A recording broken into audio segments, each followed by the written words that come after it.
Nossa, eu acho que em toda a minha vida de leitor, desde que eu comecei a ler, né, gostar de ler livros, gibis e tal, eu acho que eu nunca li tanto na minha vida como eu li nesses últimos meses. Olá, eu sou a Natan e hoje eu vou te mostrar os livros que eu li em janeiro e fevereiro. É o primeiro vídeo de leituras do mês. Eu achei que eu nunca teria uma quantidade tão robusta de livros para poder mostrar num vídeo de leituras do mês, né? Porque eu sou da fase daqui do YouTube que tinha Booktube, vários influenciadores de livros, eu assistia todos, eu maratonava todos, eu ficava, meu Deus, eu quero ler também, eu quero fazer um vídeo. Cá estou. E esses foram os livros que eu li nesse mês de fevereiro. Tem um só que eu tô roubando, que eu li em janeiro. E eu também vou fazer mais um roubo. Eu quero falar primeiro, antes de tudo, desse livro da Fernanda Torres, A Glória e Seu Cortejo de Horror, que foi o último livro que eu li antes de eu ler esse livro aqui todo, no início do ano passado. E eu amo esse livro, eu amo a Fernanda Torres. Aproveitar que ela tá em alta, né, como atriz, como eu ainda estou aqui, e falar também da Fernanda Torres, autora, escritora de livros de romance, romancista. Esse livro, A Glória e o Cortejo de Horror, da Fernanda Torres, a gente vai acompanhar a história do Mário Cardoso, que ele é um ator de teatro e televisão, que ele quer ser respeitado, ele quer ser considerado um ator sério. Então, para ele ser considerado um ator sério, ele resolve fazer uma peça de Shakespeare, Rei Lear, um clássico da literatura, da dramaturgia, do teatro. Só que tem um problema. Todos os dias, todas as sessões de teatro, numa determinada cena, o Mário Cardoso tem uma crise de riso e ele não consegue dar o texto. Para continuar a cena, para continuar o teatro, ele sempre trava e fecha a cortina, abre a cortina, ele respira, ele dá um pulinho. Não adianta, ele sempre dá uma crise de riso descomunal nessa cena e isso começa a atrapalhar o desenvolvimento, o desempenho da peça, porque é considerado um fracasso. Ainda mais porque é uma montagem super esdrúxula do Rei Lear, porque eles fazem um Rei Lear na Idade da Pedra. Então, todo esse contexto do figurino, das coisas e tal, do Rei Lear na Idade da Pedra, corrobora para que o Mário Cardoso tenha essa crise de riso. E a partir disso, a gente começa a acompanhar a derrocada desse homem, porque ele teve seu momento de glória e agora chega a hora do cortejo de horror. Porque ele meio que encerrou seu contrato com uma emissora grande, né, que eles não falam que é dele, mas simboliza, para poder se dedicar ao teatro, ao cinema e ser um ator sério. Só que ele não consegue. E aí a gente vai vendo esse homem descendo degraus, degraus, degraus, até chegar no fundo do poço. O final desse livro é uma coisa que eu não imaginava em nenhum segundo da minha existência. Me pegou completamente desprevenido. E eu fui ficando deprimido ao longo desse livro, porque tudo vai dando errado na vida dele. Tudo vai dando errado e é um cortejo de horror mesmo. Só que é cômico, porque é a Fernanda Torres. Então tem muitas coisas engraçadas, muitas coisas cômicas nessa história que te fazem rir sem você perceber. E o final é uma loucura, é um absurdo, só que completamente possível. O pior de tudo é isso, acontece uma coisa que faz com que o Mário Cardoso seja preso. E aí a gente acompanha ele nessa vida de presidiário. E lá dentro do presídio as coisas também vão saindo completamente do controle. E é muito interessante ver como que a mente maluca e perturbada da Fernanda Torres funciona perfeitamente bem. Porque é fascinante os desdobramentos dessa história. Então, teve um momento que eu tava muito triste lendo esse livro, porque tudo tava dando errado na vida do Mário Cardoso, coitado. E aí as coisas vão ficando cada vez, vão piorando mais, né? Até que ele vai preso. E aí quando ele vai preso, eu que tava triste, eu comecei a achar graça. Porque é um absurdo recombolesco, tão louco isso. E eu fico pensando na Fernanda Torres pensando nessa história. E é genial. Eu amo esse livro aqui, 5 estrelas. Um dos meus livros preferidos da vida. Eu amo a Fernanda Torres, eu amo a Glória Cortez de Horror e Fim também é maravilhoso.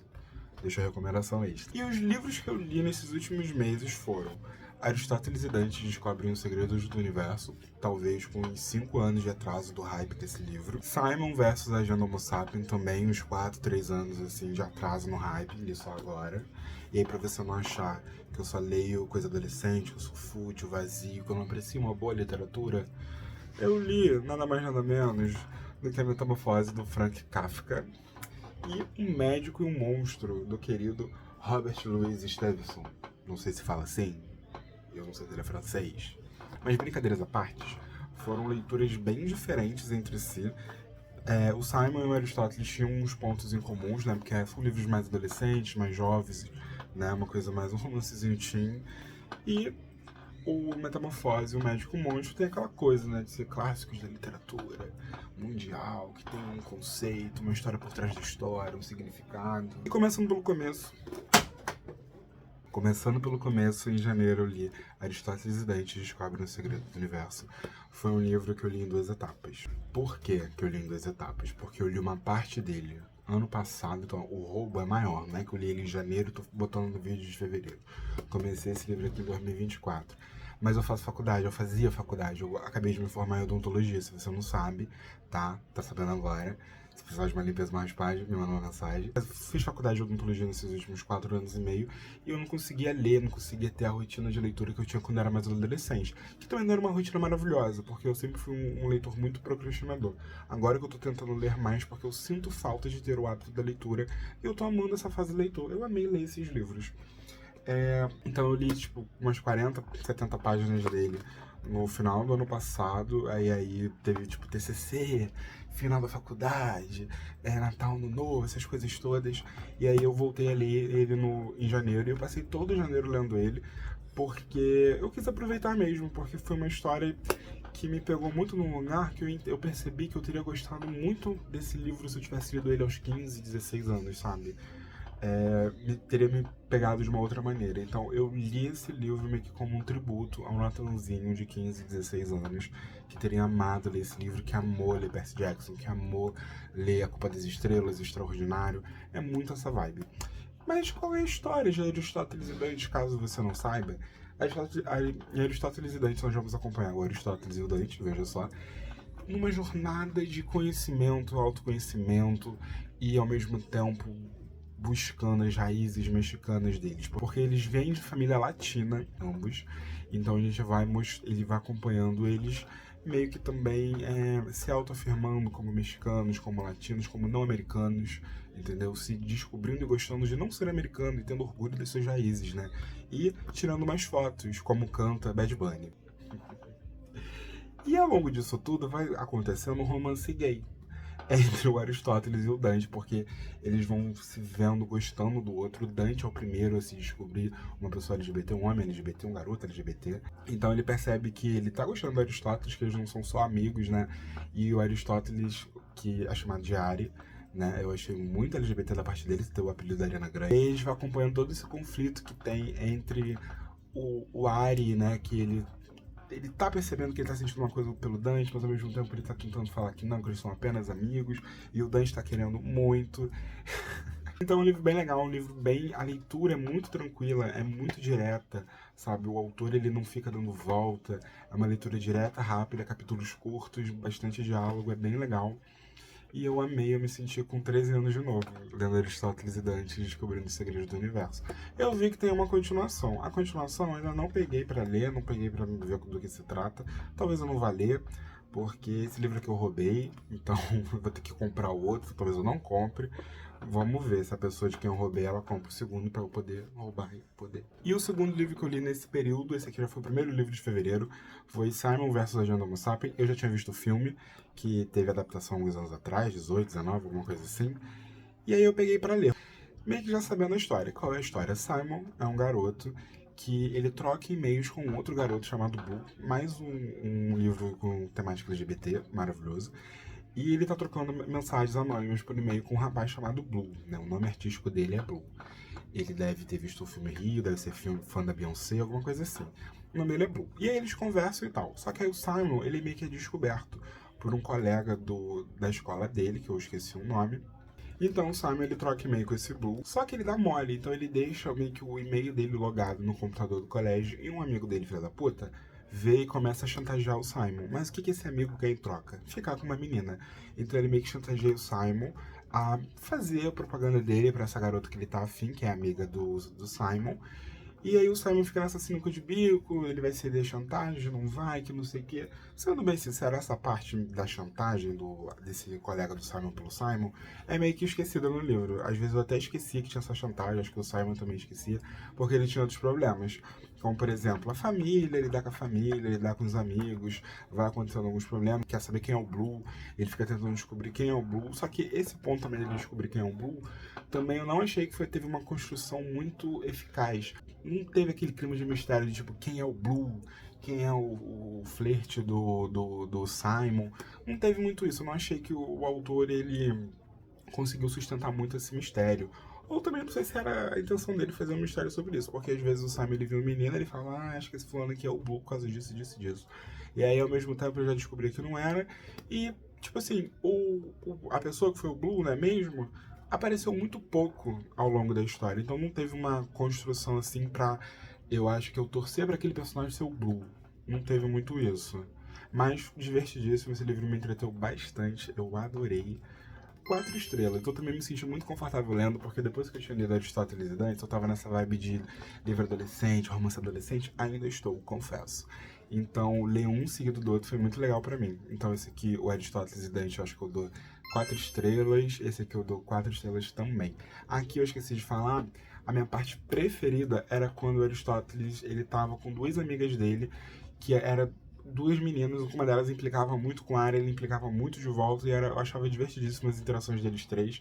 Queria muito que tivesse tido mais, porque depois o Dante ele faz uma viagem na história, e quando ele volta, isso se perde um pouco, essa relação do Aristóteles com essas duas meninas, que pra mim era uma das partes mais legais do livro. O terceiro livro que eu li foi O Médico e o Monstro, do querido Robertinho Luiz. É uma história clássica que já teve várias adaptações no cinema, na literatura, em tudo que é lugar. E aí, essa história, a gente vai acompanhar um advogado que ele vê umas coisas muito suspeitas numa noite.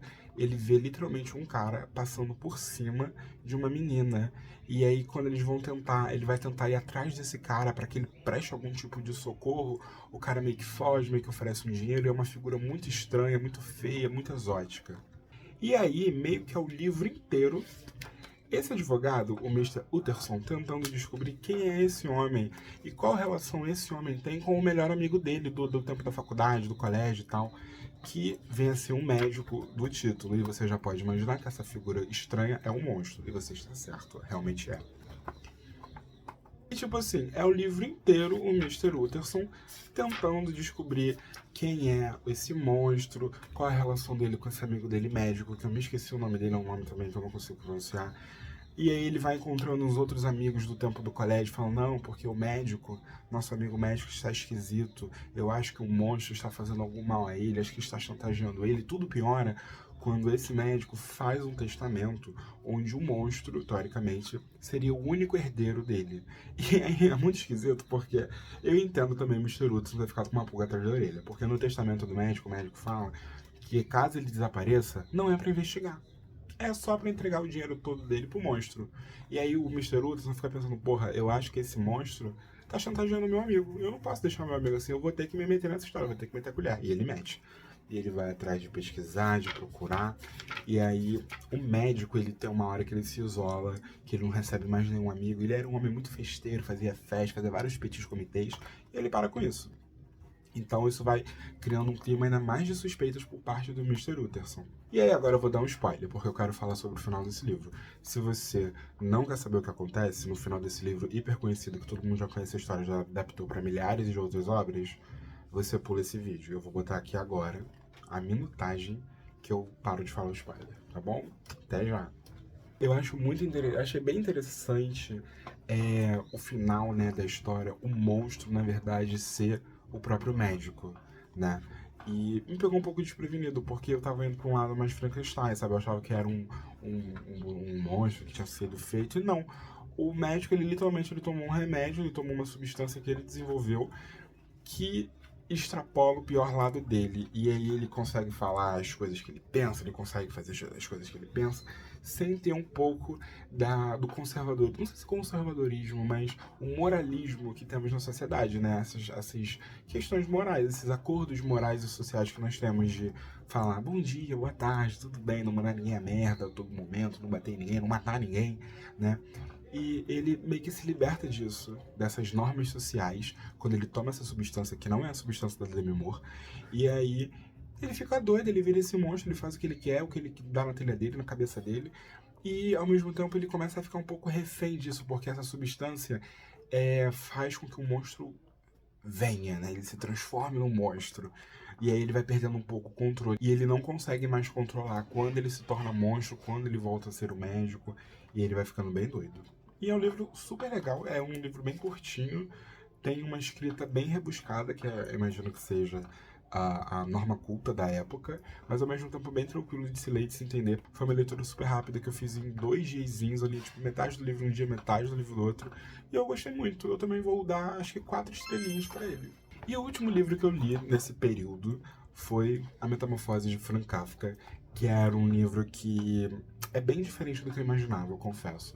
Mas era um livro que eu tinha muita curiosidade de ler, porque eu acho a premissa muito interessante. A premissa de Metamorfose é: Gregor, que é um homem, ele acorda um dia e percebe que ele se transformou numa barata gigante. E aí a gente vai acompanhar todo o processo da família dele percebendo essa mudança dele e como ele vai lidar com isso.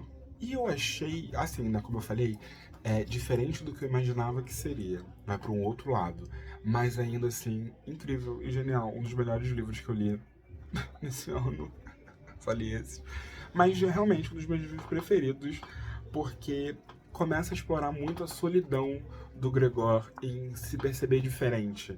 Então, quando ele percebe que ele mudou e as pessoas percebem que ele mudou, por isso tornou um baratão, ele fica isolado no quarto dele, ele passa a ser desprezado pela família, a família começa a pensar se vale a pena ou não manter ele vivo, manter a vida dele naquela casa escondido, porque a condição dele começa a atrapalhar a família. Ele era meio que o provedor daquela família, daquela casa, porque ele tinha um bom trabalho, ele ganhava bem.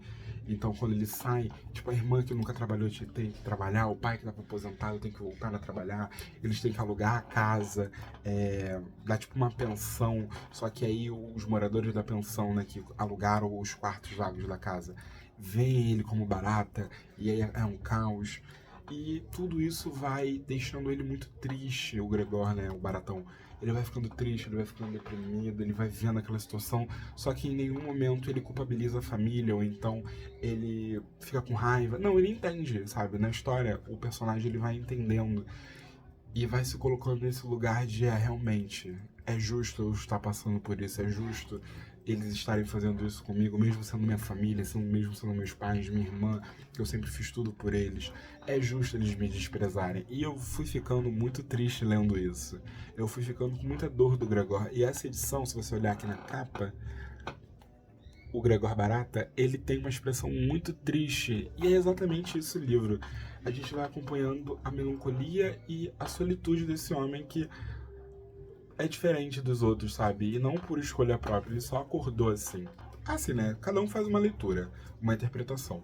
O meu entendimento foi que fala muito sobre as pessoas que não estão dentro desse padrão, né? Do padrão social que é esperado de uma pessoa, seja por cor, seja por etnia, seja por gostos, seja por sexualidade, qualquer coisa que te torne diferente, que possa fazer com que você se sinta excluído, você se sinta desprezado, ou se você se sinta sozinho por conta da condição que você tem, eu acho que você vai se identificar bastante com esse livro, porque fala muito disso. Pelo menos foi a interpretação que eu fiz e me tocou muito nesse lugar e eu adorei muito. Nossa, muito bom esse livro. E o final, eu fiquei com uma dó do Gregor, porque eu fiquei esperando um milagre, sabe? Eu fiquei esperando alguma coisa assim, mas é bem triste.